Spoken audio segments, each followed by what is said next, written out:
प्यारे दोस्तों, नमस्ते। आज मैं आपको एक बड़ी ही रोचक कहानी सुनाने जा रही हूँ। दयाराम हवा में उड़ रहा था, लेकिन उड़ना उसको रास नहीं आ रहा था। यमराज दयाराम को अपने भैंसे पर बिठाकर यमलोक ले जा रहे थे। यमराज का भैंसा पूरे स्पीड से अपने कदम बढ़ा रहा था। दयाराम रोए जा रहा था। वो अपनी भावना यमराज को बताना चाह रहा था, लेकिन ऐसा लग रहा था जैसे उसके मुंह सिल गए हों। बस कुछ देर की बात है दयाराम, तुम अपने नए घर यमलोक में पहुंचने वाले हो। देखिए यमराज जी, अभी मेरा समय नहीं हुआ है। अभी मुझे यमलोक नहीं जाना, मुझे अपने घर जाना है धरती पे। देखो दयाराम, जो लिखा है वही होगा, उसे ना मैं बदल सकता हूँ ना तुम। यमराज अपने भैंसे को और तेज उड़ने को कहता है। जैसी आपकी इच्छा प्रभु। दयाराम यमलोक में पहुंचने ही वाला था कि न जाने कहां से एक हवाई जहाज यमराज के भैंसे के सामने आ गया, जिससे उनकी टक्कर हो गई और दयाराम जमीन पे नीचे गिर पड़ा।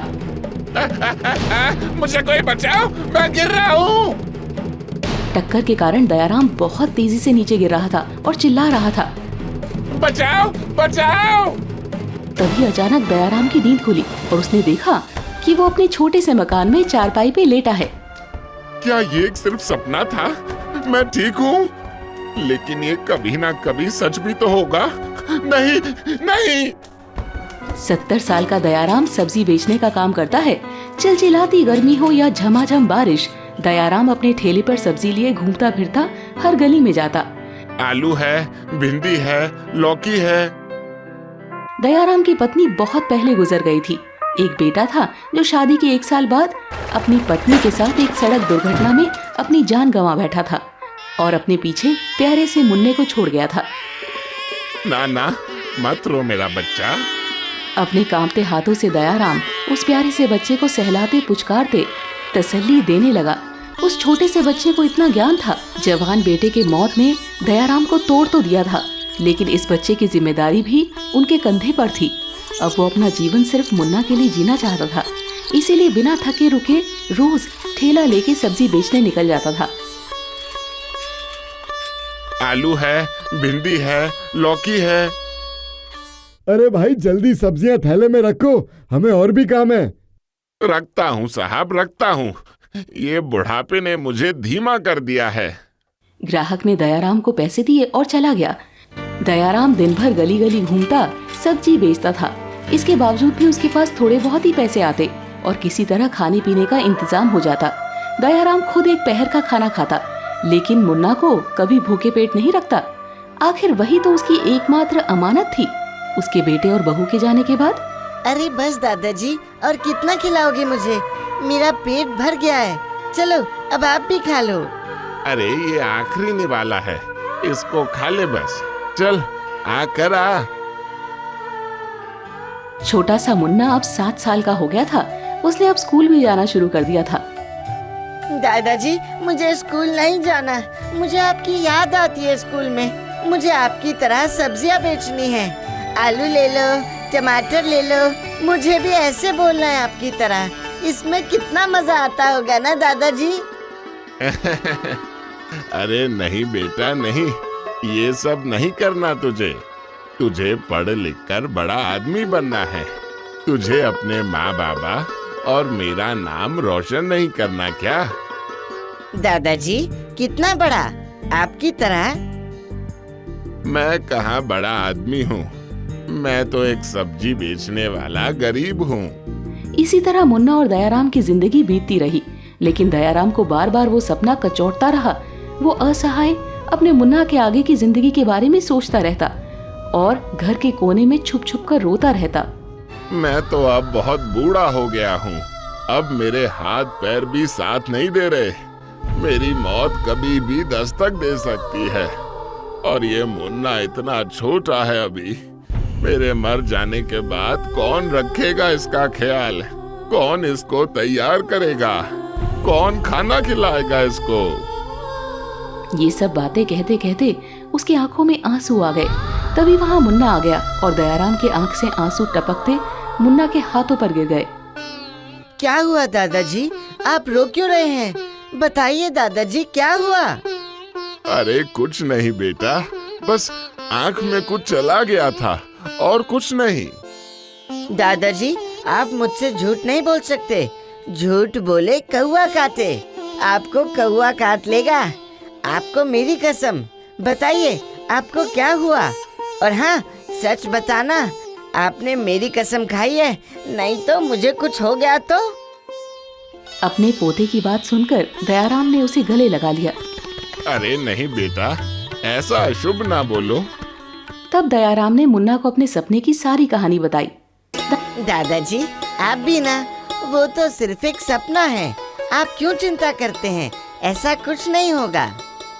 लेकिन बेटा, मेरी उम्र भी तो हो गई है ना, इसमें कुछ छिपने वाली बात तो है नहीं ना, और यमराज मुझे कभी भी लेने आ सकते हैं।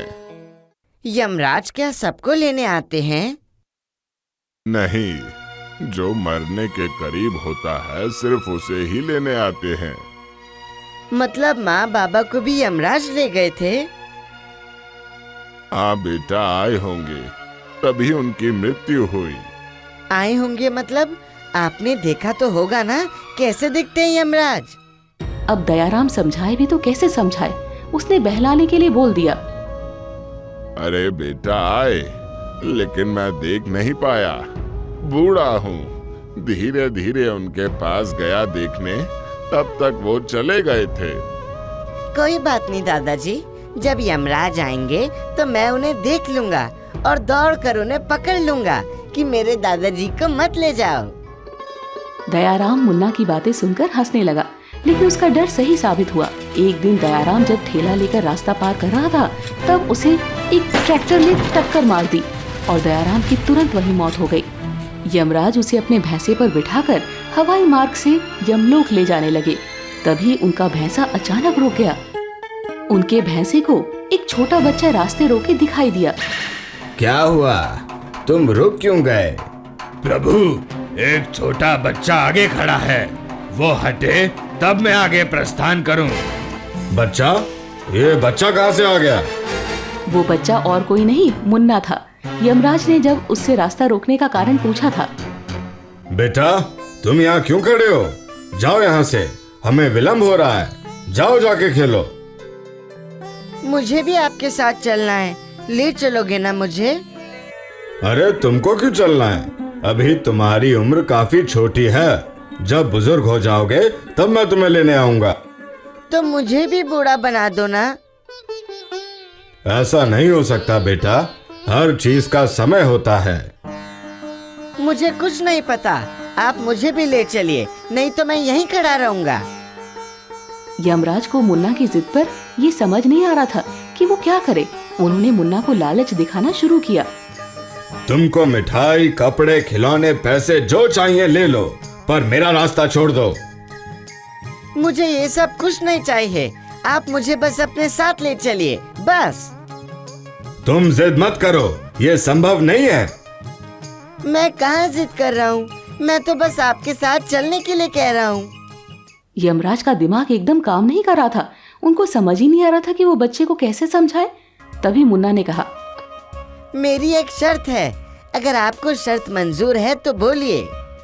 कैसी शर्त? बोलो बेटा, मैं तुम्हारी हर शर्त मानने को तैयार हूँ। ठीक है, तो आप मेरे दादाजी को मेरे पास रहने दो। दादाजी? कहाँ है तुम्हारे दादाजी? दादाजी आपके पीछे बैठे हैं, आप उन्हें यमलोक ले जा रहे हैं। आप पहले ही मेरे माँ बाबा को यमलोक ले जा चुके हैं। मेरे दादाजी को मुझसे अलग मत कीजिए, आप इन्हें यमलोक मत ले जाइए। इनके बिना मैं नहीं रह सकता, वो मेरी दुनिया है। अगर आप उन्हें नहीं छोड़ सकते तो आप मुझे भी मार डालिए और मुझे भी ले चलिए अपने साथ। मुन्ना की बात सुनकर यमराज असमंजस में पड़ गए। यमराज ने मुन्ना से वादा किया था कि वो उसकी हर इच्छा पूरी करेंगे।